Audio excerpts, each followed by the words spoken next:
আজকে ভিডিওটিতে post industrial urban society সম্পর্কে আলোচনা করব। তো পোস্ট ইন্ডাস্ট্রিয়াল আরবান সোসাইটি হচ্ছে এমন একটি সমাজ যেখানেতে উৎপাদনমূলক শিল্প নয় বরং তথ্য পরিষেবা ও প্রযুক্তি ভিত্তিক কার্যক্রম প্রধান ভূমিকা পালন করে থাকে। অর্থাৎ আমরা ইন্ডাস্ট্রিয়াল পিরিয়ডেতে আমরা দেখেছিলাম যখন আমাদের শিল্প বিপ্লব যখন হয়েছিল সেই সময় ইন্ডাস্ট্রি অর্থাৎ শিল্প ভিত্তিক কাজকর্ম ছিল প্রধান। কিন্তু এই যে পোস্ট ইন্ডাস্ট্রিয়াল যে পিরিয়ডটা অর্থাৎ শিল্পোত্তর যে পর্বটা, মানে যখন সমাজ শিল্প বিপ্লবের পরবর্তী সময়ের যে অবস্থাটা, সেই সময়তে এই উৎপাদনমূলক যে কাজকর্ম, মূলত যে শিল্পের মাধ্যমেতে যে উৎপাদনমূলক যে কাজকর্ম, সেইটা কিন্তু সমাজের প্রধান মানে প্রধান কাজ হয় না। সেই জায়গাটাতে কি হয়, সেখানেতে তথ্য পরিষেবা এবং প্রযুক্তি ভিত্তিক যে সমস্ত কাজকর্মগুলো, সেই কাজকর্মগুলো সমাজের প্রধান হয়ে ওঠে, মানে সমাজের প্রধান ভূমিকা পালন করতে থাকে। মানে অর্থনৈতিক যে কার্যাবলী, সেই অর্থনৈতিক কার্যাবলীতে প্রধান ভূমিকা পালন করতে থাকে।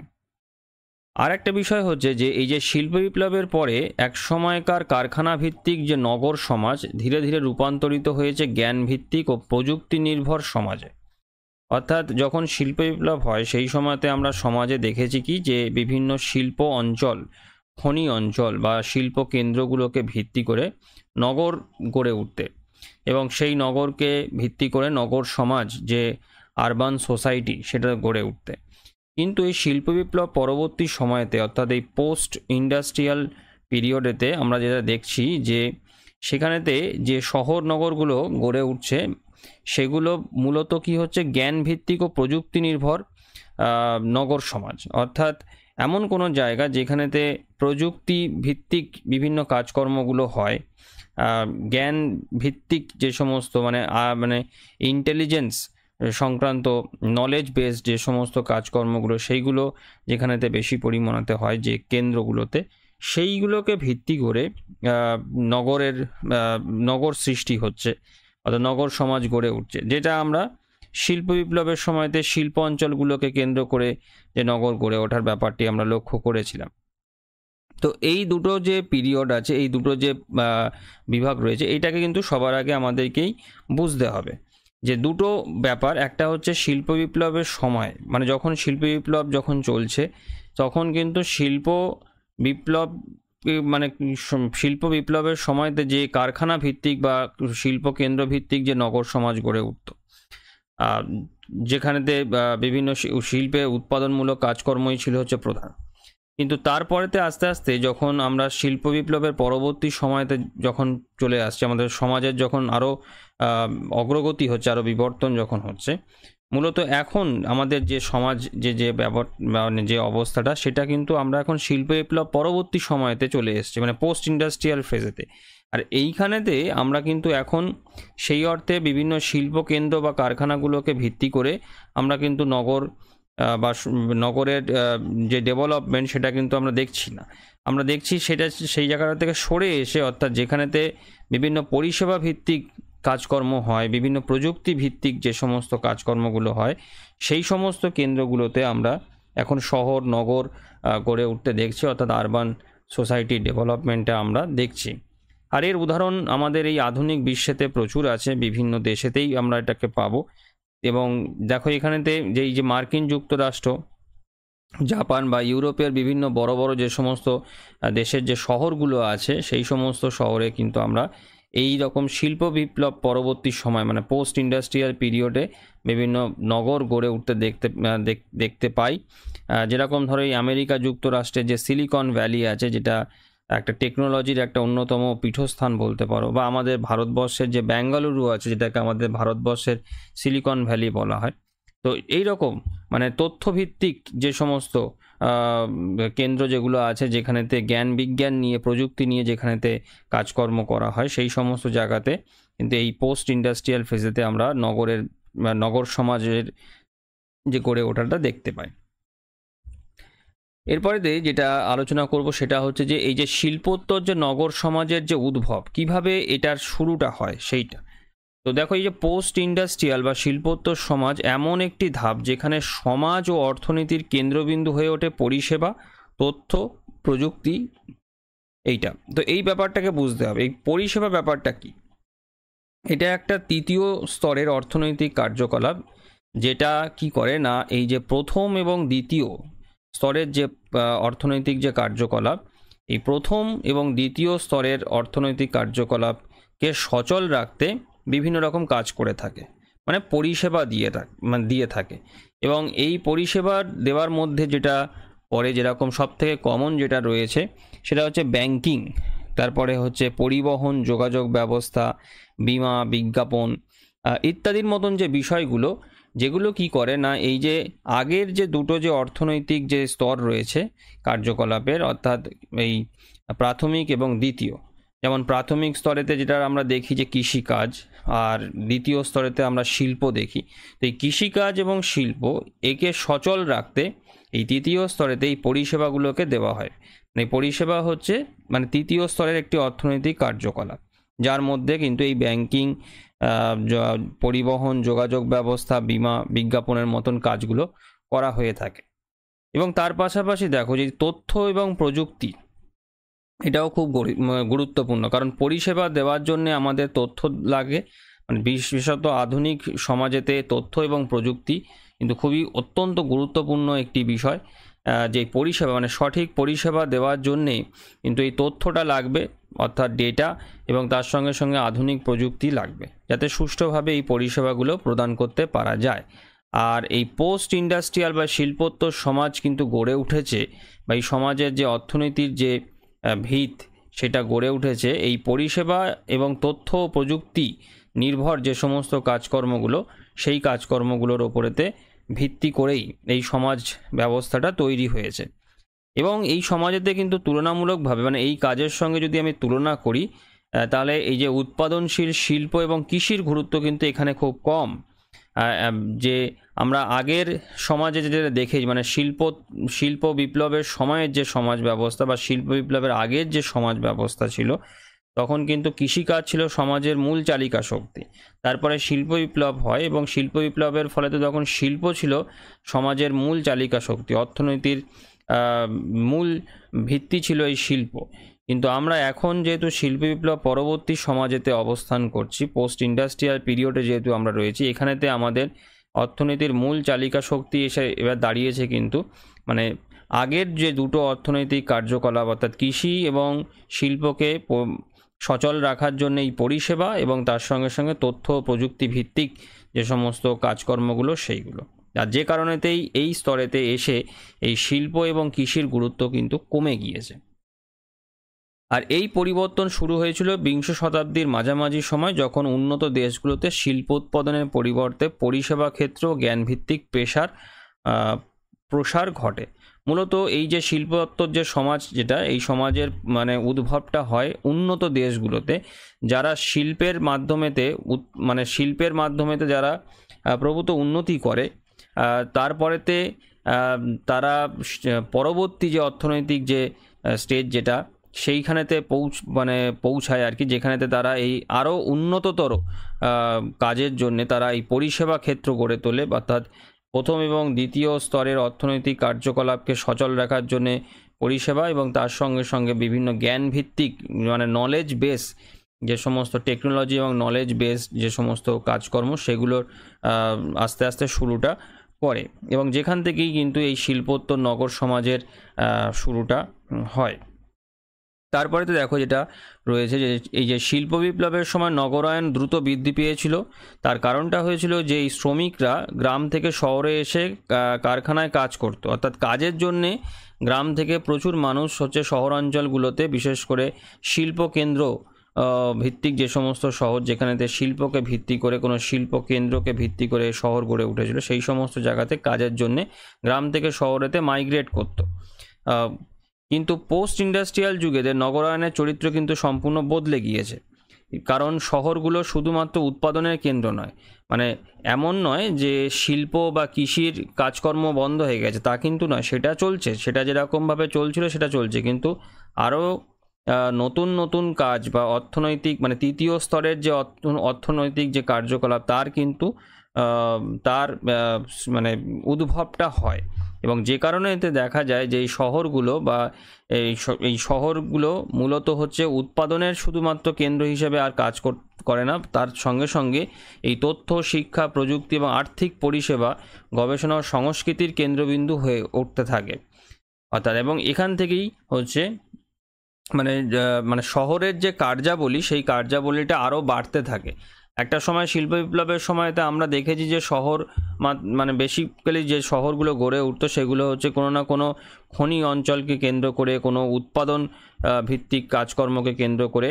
কিন্তু তার পরবর্তীকালেতে আমরা দেখতে পাচ্ছি যে এই তথ্য, জ্ঞান, বিজ্ঞান, প্রযুক্তি, পরিষেবা, গবেষণার ইত্যাদির ভিত্তি হিসেবে বা ইত্যাদির কেন্দ্রবিন্দু হিসেবে শহর গড়ে উঠতে। তো এরকমভাবেই কিন্তু এই শিল্পোত্তর নগর সমাজের উদ্ভবটা হয়, মানে শুরুটা কিন্তু এইভাবেই হয়েছিল।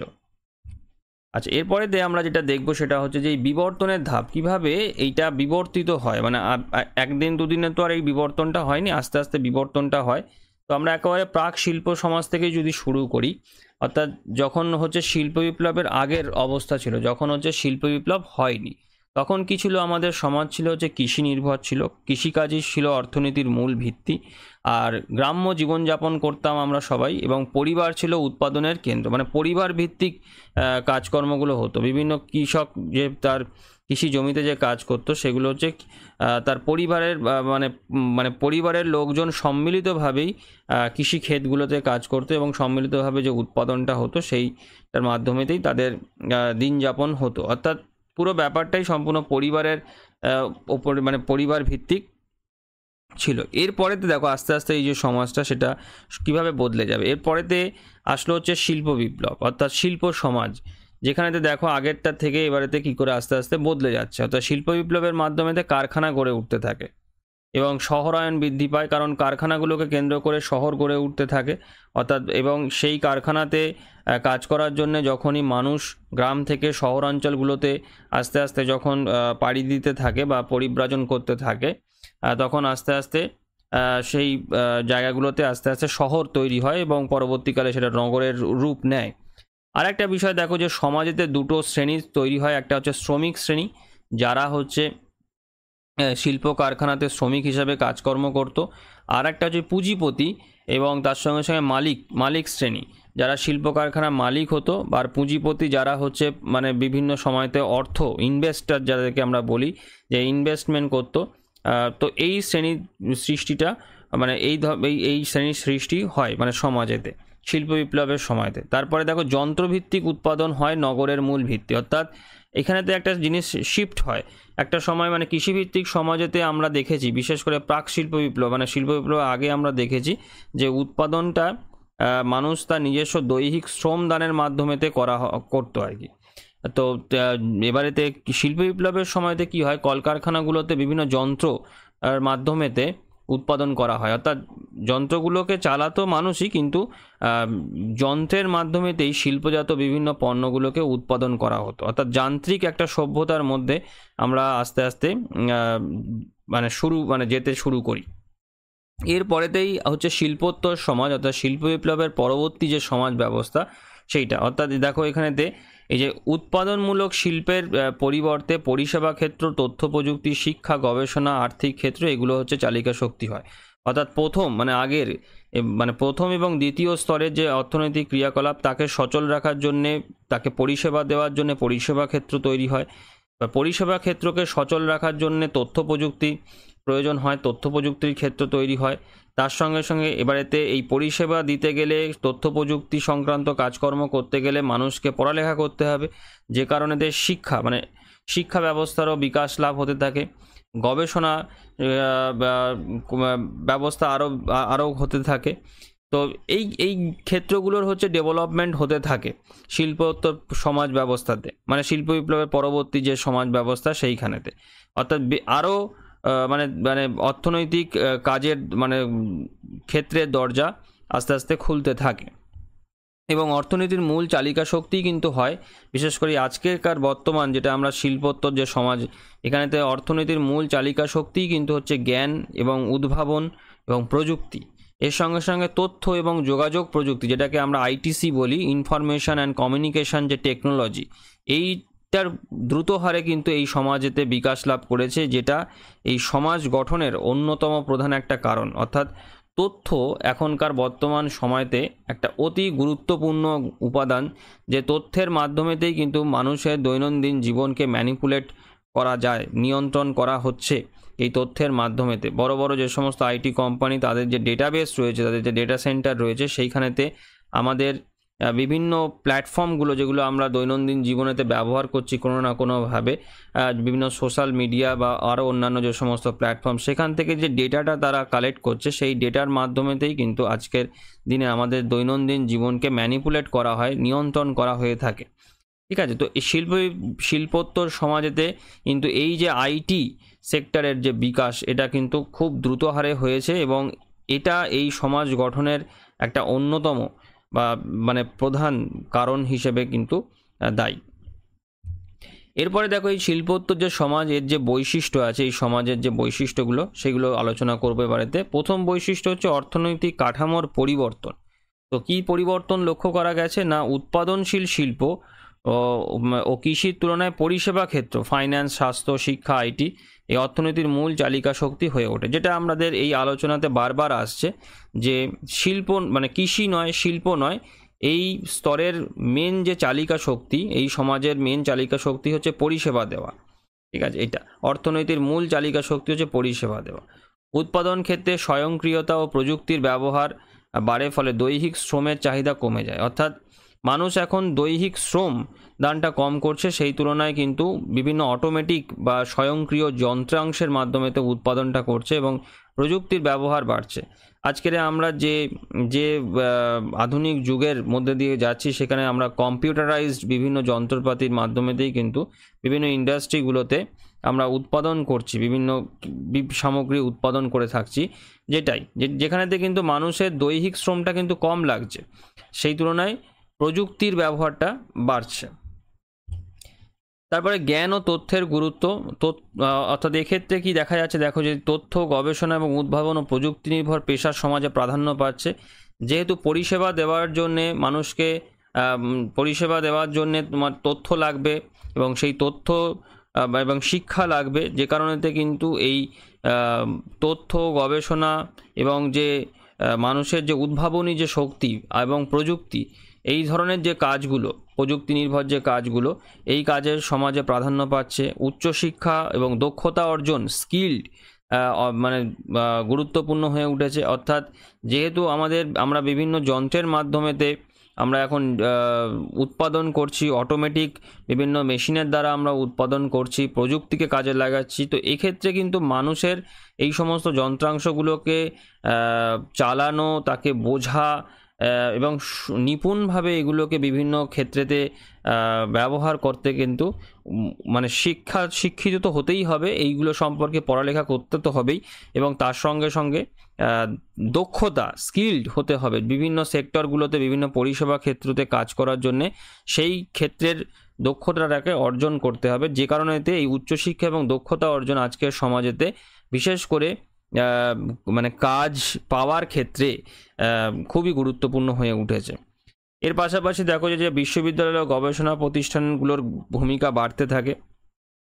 আমরা লক্ষ্য করে দেখতে পাবো যে শিল্প বিপ্লব পরবর্তী সময়তে সমাজেতে কিন্তু এই বিশ্ববিদ্যালয় বা গবেষণা ক্ষেত্র, স্কুল, কলেজ, বিভিন্ন যে শিক্ষামূলক যে প্রতিষ্ঠানগুলো, সেগুলো কিন্তু আস্তে আস্তে বাড়তে থাকে। তার কারণ মানে লেখাপড়ার একটা গুরুত্ব আসতে থাকে, মানুষকে আরও বেশি করে শিক্ষিত করার জন্যে কিন্তু এই ধরনের শিক্ষামূলক যে প্রাতিষ্ঠানিক যে প্রতিষ্ঠানগুলো রয়েছে, মানে প্রতিষ্ঠান যেগুলো রয়েছে, সেগুলোর মানে সংখ্যা কিন্তু আস্তে আস্তে উত্তরোত্তর বাড়তে থাকে। তারপরে দেখো যে পেশাগত এবং সামাজিক পরিবর্তন কি লক্ষ্য করা যাচ্ছে এখানেতে, যে সাদা কলার মানে হোয়াইট কলার পেশাজীবী যেমন প্রকৌশলী, মানে ডিজাইনার, আইটি বিশেষজ্ঞ, বিশ্লেষক ইত্যাদির সংখ্যা বাড়তে থাকে এবং পেশাগত জীবনের সৃজনশীলতা, ব্যক্তি স্বাতন্ত্র্য এবং আত্ম উন্নয়নের প্রতি গুরুত্ব বাড়তে থাকে। তারপরে দেখো নগরায়ন এবং নগর সমাজের রূপান্তর, অর্থাৎ নগরায়নের যে পরিবর্তনটা হয়, কি হয়েছে এইখানেতে দেখো যে শহরগুলোতে বৈচিত্র্য, সামাজিক গতিশীলতা ও বহু সাংস্কৃতিক পরিবেশ গড়ে ওঠে। শহরের বিস্তার, অফিস, পার্ক, মল, কর্পোরেট ক্যাম্পাস ইত্যাদি আধিপত্য দেখা যায়। ডিজিটাল কমিউনিটি, সোশ্যাল নেটওয়ার্কের মাধ্যমে ব্যক্তি ও গোষ্ঠীর পরিচয় গড়ে ওঠে, যা ভৌগোলিক সীমানার বাইরে বিস্তৃত হয়। অর্থাৎ সম্পূর্ণ রূপটাই মানে বদলে যায়।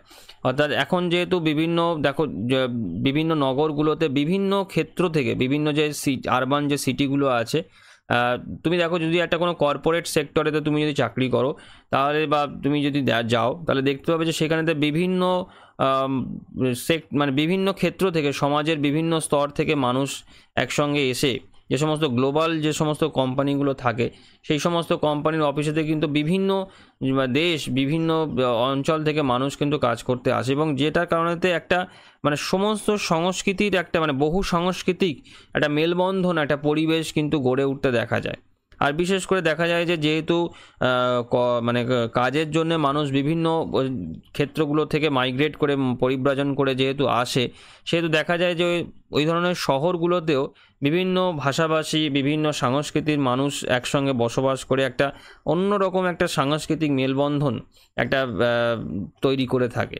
এছাড়া এখনকার যে আমরা যেটা যে সোশ্যাল নেটওয়ার্কিং, যেটা আমরা এখন যে বিভিন্ন প্ল্যাটফর্ম যেগুলো আছে, যেগুলোর মাধ্যমেতে আমরা কিন্তু এখন দেশ দেশান্তরের সীমা সম্পূর্ণ বদলে গেছে। যেরকম ধরো এই ফেসবুক একটা অন্যতম সোশ্যাল নেটওয়ার্কিং সাইট, যেখানেতে আমরা বিভিন্ন মানুষের সঙ্গে আলাপ পরিচয় করতে পারি, এবং সেক্ষেত্রে কিন্তু আমাদের যে সীমাটা সেটা কিন্তু সম্পূর্ণ মানে আমরা একটা কোনো ধরো ভারতবর্ষে থেকে আমরা ভারতবর্ষের বাইরের কোনো ব্যক্তির সঙ্গে এই ফেসবুকের মাধ্যমেতে কথাবার্তা বলতে পারি, সেও পারে, আমরাও পারি। অর্থাৎ ভৌগোলিক সীমার বাইরে সম্পূর্ণ মানে আমাদের পরিধিটা কিন্তু বিস্তৃত হয়েছে।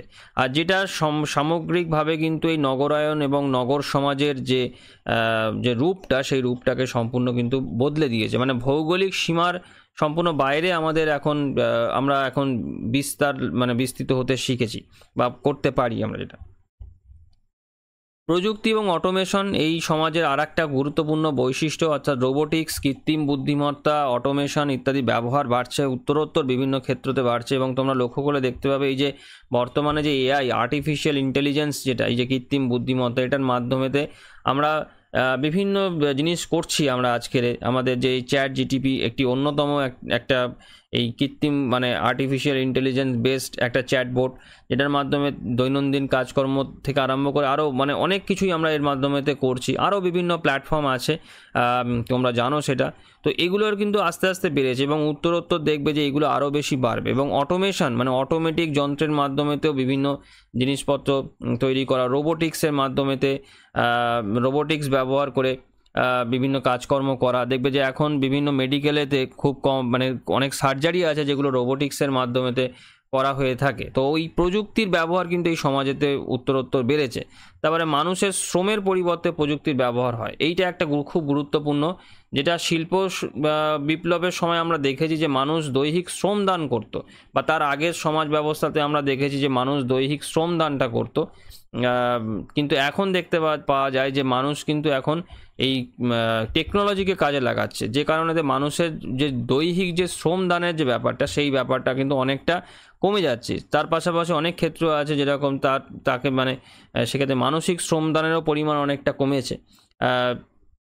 যেরকম এই তোমরা যারা চ্যাট জিটিপি ব্যবহার করো, তোমরা নিশ্চয়ই জানো, এটা আরও ভালো মানে বুঝতে পারবে যে চ্যাট জিটিপিকে দিয়ে আমি কমেন্ট দিলাম, প্রম্পট দিলাম, তাকে দিয়ে আমার মতন করে আমি যে কোনো কাজ তাকে দিয়ে করিয়ে নিতে পারি। ধরো ইংরেজিতে একটা প্যারাগ্রাফ লিখতে বললাম, সে লিখে দিল কোনো একটা বিষয়ের ওপরেতে। আমাকে যদি সেটা লিখতে হতো তাহলে আমাকে আরও কিছু পড়ালেখা করতে হতো, অনেক কিছু জানতে হতো, কিন্তু সেই যে পরিশ্রমটা, সেই যে মানসিক যে পরিশ্রমটা আমাকে করতে হচ্ছে না, সম্পূর্ণ আমি কতগুলো প্রম্পট দিয়েই সেটাকে করিয়ে নিতে পারছি।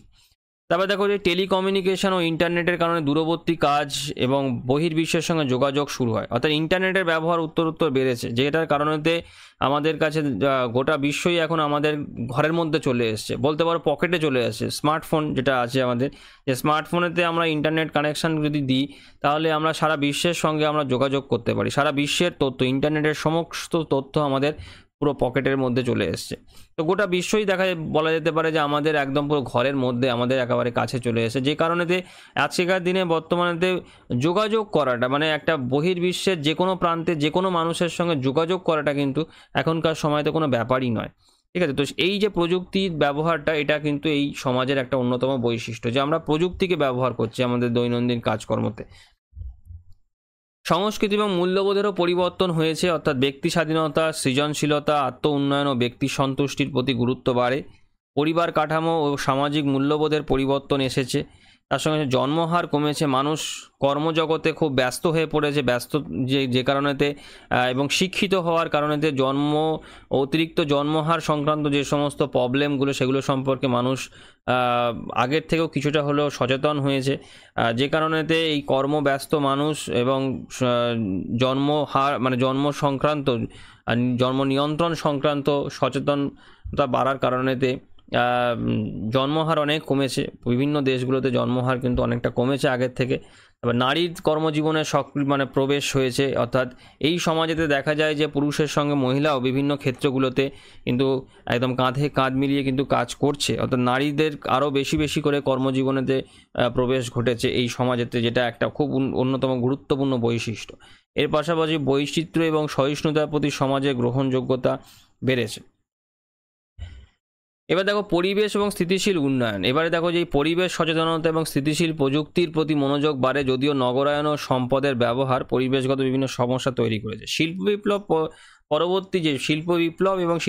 পরবর্তী সমাজ কিন্তু পরিবেশ দূষণ দিয়েছে, পরিবেশ দূষণের মাত্রাটা কিন্তু দীর্ঘ দিনের পর দিন বেড়েছে, এবং আজকের বর্তমানে বিভিন্ন পরিবেশগত যে সমস্ত সমস্যা, যেটা গ্লোবাল ওয়ার্মিং একটা খুব গুরুত্বপূর্ণ সমস্যা, এই সমস্যাটা কিন্তু শিল্প বিপ্লব পরবর্তী সময়তেই কিন্তু উত্তরোত্তর বেড়েছে এবং এখনও কিন্তু বাড়ছে, আগামী দিনেও আরও বাড়বে আশা করা যায়। কিন্তু যদি আমরা এই স্থিতিশীলভাবে ব্যাপারটাকে যদি দেখি, যে একটা স্টেবল কন্ডিশনেতে যদি আমরা রাখার চেষ্টা করতে পারি, তো তাহলে অনেক পরিবেশগত সমস্যা যেগুলো তৈরি হয়েছে, সেই সমস্যার কিন্তু অনেকটা সমাধান হতে পারে। তো এখানেতে এইটা কিন্তু একটা যেই পরিবেশগত যে সচেতনতা এবং স্থিতিশীল প্রযুক্তির যে ব্যবহার, মানুষ কিন্তু আস্তে আস্তে সেই সচেতনতাটাকে বুঝতে পেরেছে যে আমরা কি বিপদের মধ্যে আস্তে আস্তে পড়তে চলেছি। অর্থাৎ এই সমাজেতে কিন্তু এটাও দেখতে পাওয়া যায় যে আগের এই যে শিল্প বিপ্লবের থেকে এবং এই পর্যন্ত যে সমস্ত পরিবেশগত যে সমস্যাগুলো তৈরি হয়েছে, তার প্রতি মানুষ সচেতন হয়েছে এবং সেগুলোকে কাউন্টার করার জন্য, সেগুলোকে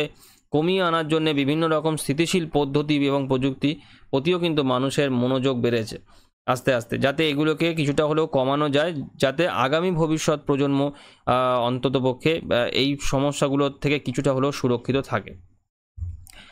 আচ্ছা, তারপরে দেখো যে বৈশিষ্ট্যটা রয়েছে, সেটা হচ্ছে বহির্বিশ্বের সঙ্গে যোগাযোগ এবং বিশ্বায়ন, অর্থাৎ আন্তর্জাতিক বাণিজ্য, বিনিময় এবং তথ্য সরবরাহ এই সহজ হয়েছে, যার কারণেতে কী হয়েছে না, এই শহরগুলো বহির্বিশ্বের সঙ্গে অর্থনৈতিক ও সাংস্কৃতিক ভাবে গভীরভাবে সম্পর্কযুক্ত হয়েছে। অর্থাৎ এই যে বিশ্বায়ন যে ব্যাপারটা, অর্থাৎ আমরা আজকের বিভিন্ন দেশেতে ব্যবসা বাণিজ্য করতে পারছি, প্রত্যেকটা দেশের সঙ্গে বিভিন্ন ক্ষেত্রেতে ব্যবসা বাণিজ্য করতে পারছি, অর্থাৎ বিশ্বায়ন হয়েছে। অর্থাৎ যে কারণেতে গোটা বিশ্বের সঙ্গে আমরা কিন্তু যোগাযোগ করতে পারছি বিভিন্ন ক্ষেত্রে দিয়ে, অর্থনীতি, সংস্কৃতি গভীরভাবে যে আমরা যে সংযুক্ত হয়েছি এই বিশ্বায়নের ফলেতে। তো সেইটা এটাও কিন্তু এই বৈশিষ্ট্যটাও এই সমাজেতে দেখতে পাওয়া যায়, অর্থাৎ বহির্বিশ্বের সঙ্গে হচ্ছে যোগাযোগ এবং সর্বোপরি যে বিশ্বায়ন যে ব্যাপারটা, এইটা। আচ্ছা, এরপরেতে দেখো এগুলো এতক্ষণ ধরে যে বৈশিষ্ট্য আলোচনা করলাম, এবারেতে আমরা সমস্যাগুলোর দিকে একটু দেখি যে কী কী সমস্যার জন্ম দিয়েছে। তো দেখো প্রথম যে সমস্যাটা, সেটা হচ্ছে যে অর্থনৈতিক অসমতা সৃষ্টি করেছে সমাজেতে একটা, অর্থাৎ উচ্চ আয়ের পেশা এবং নিম্ন মজুরির কাজের মধ্যে বৈষম্য একটা খুব বড়, যারা আর কি বেশি আয় বেশি মাইনের ধরো চাকরি করছে বা কাজ করছে, তাদের সময় তাদের কিন্তু অর্থ পরিমাণটা আস্তে আস্তে বাড়ছে, সেই তুলনায় যারা নিম্ন মজুরির কাজ করছে, যারা তুলনামূলকভাবে কম মাইনে পাচ্ছে, তাদের অর্থের পরিমাণটা কিন্তু সমাজে কমছে। অর্থাৎ সোজা কথায় বলতে গেলে ধনী এবং দরিদ্র মানুষের মধ্যে যে ইকোনমিক যে গ্যাপ, যে ডিস্টেন্সটা, সেটা কিন্তু উত্তরোত্তর এই সমাজেতে কিন্তু বেড়েছে। অর্থাৎ ধনী মানুষেরা তারা আরও বেশি ধনী হয়ে গিয়েছে এবং যারা হচ্ছে গরিব মানুষ, তারা কিন্তু আরও বেশি গরিব হয়ে যাচ্ছে। তো যে কারণে এই যে অর্থনৈতিক যে গ্যাপটা, এই বৈষম্যটা কিন্তু বাড়ছে বিভিন্ন দেশেতে, বিশেষ করে আমাদের ভারতবর্ষে তো দেখতে পাওয়া যায় যে এই অর্থনৈতিক অসমতা, অর্থাৎ ধনী এবং দরিদ্র অর্থাৎ মধ্যে যে বৈষম্য বা যে ডিস্টেন্সটা, এটা কিন্তু উত্তরোত্তর বাড়ছে, যেটা কিন্তু সর্বোপরি সমাজেতে একটা অর্থনৈতিক অসমতা বা বৈষম্য কিন্তু সৃষ্টি করেছে। পরিবেশগত সমস্যা, এটা নিয়ে আর নতুন করে আলোচনা করার কিছুই নেই, কারণ আমরা জানি যে এই শিল্প বিপ্লব এবং তার পরবর্তী যে সমাজ, তা বিভিন্ন রকম পরিবেশগত সমস্যার জন্ম দিয়েছে। তার মধ্যে দূষণ, বিশ্ব উষ্ণায়নের মতন সমস্যা কিন্তু রয়েছে, যেটা আলটিমেটলি যে জলবায়ু পরিবর্তনের মতন একটা খুব গুরুত্বপূর্ণ মানে যে পরিবর্তন, সেইটার কিন্তু জন্ম দিয়েছে। এবং অলরেডি আমাদের অনেক আবহাওয়াবিদ যারা রয়েছেন তারা বলছেন কিন্তু এই ব্যাপারটা কিন্তু অলরেডি ঘটতে শুরু করে দিয়েছে, অর্থাৎ আমরা এই সমস্যার মধ্যে পড়ে গিয়েছি এবং এই সমস্যার মধ্যে দিয়ে আমরা এখন কিন্তু চলছি।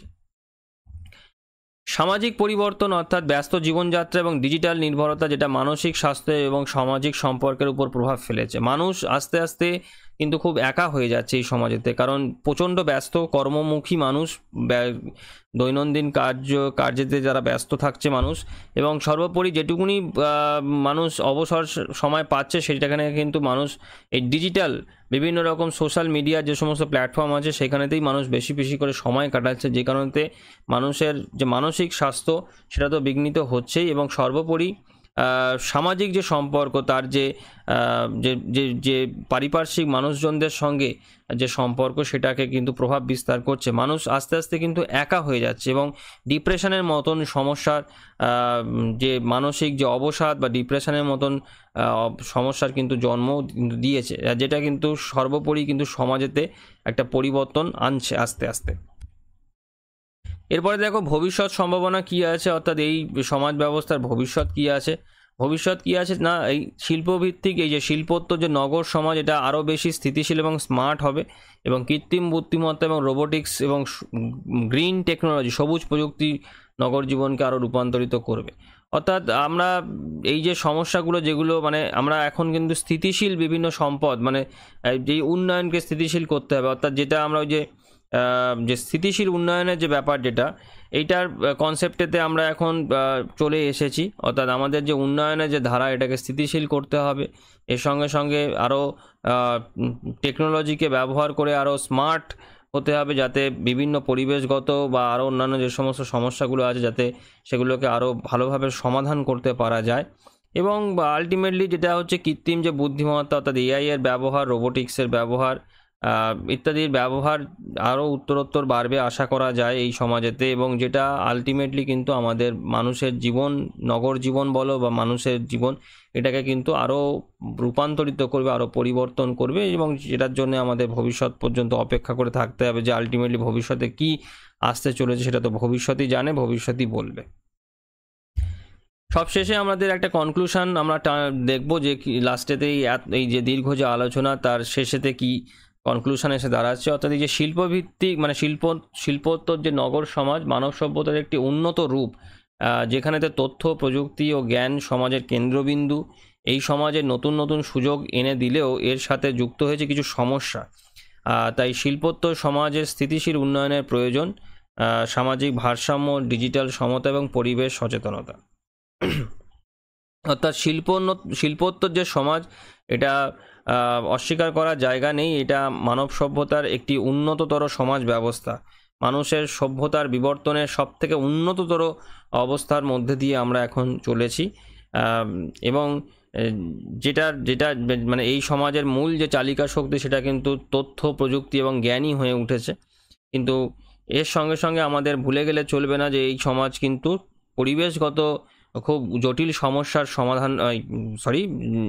জটিল সমস্যার জন্ম দিয়েছে, যে কারণেতেই কিন্তু আমাদের এই স্থিতিশীল উন্নয়ন বা বিভিন্ন ক্ষেত্রতে এই যে স্থিতিশীল যে ব্যাপারটা, যে সাস্টেনেবিলিটির যে কনসেপ্টটা আছে, সেটাকে আনতে হবে।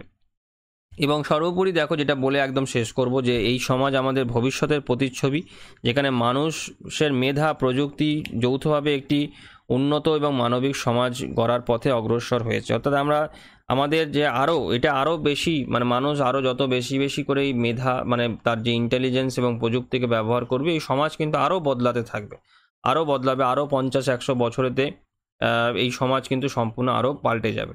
দেখো একটা ছোট্ট যদি উদাহরণ দিয়ে আমি বলি, যে আজ থেকে ধরো 100 বছর আগে মানুষ কিন্তু কোনোদিন ভাবতেই পারেনি যে তার হাতে এরকম একটা কোনো ডিভাইস আসবে, যে ডিভাইসের সাহায্যে সে সারা বিশ্বের মানুষের সঙ্গে যোগাযোগ করতে পারবে। মোবাইল ফোন এবং ইন্টারনেট, এই যে প্রযুক্তিটা তো এসেছে, আমরা এখন সেটা করতে পারছি। এবং আলটিমেটলি দেখা যাবে যে এই যে মোবাইল ফোন হয়তো আরও 50-100 বছরেতে হয়তো মোবাইল ফোনের থেকেও আরও কোনো উন্নততর প্রযুক্তি মানুষের কাছে আসবে, যেখান থেকে মানুষ আরও নতুন কিছু মানে ইনভেন্ট করবে, বা এই যে যোগাযোগ ব্যাপারটা এটা সম্পূর্ণ অন্যরকম একটা অন্য পর্যায়ে হয়তো চলে যাবে। তো আজকে আলোচনা আমি এখানেতেই শেষ করলাম। সবাই ভালো থেকো। Thank you.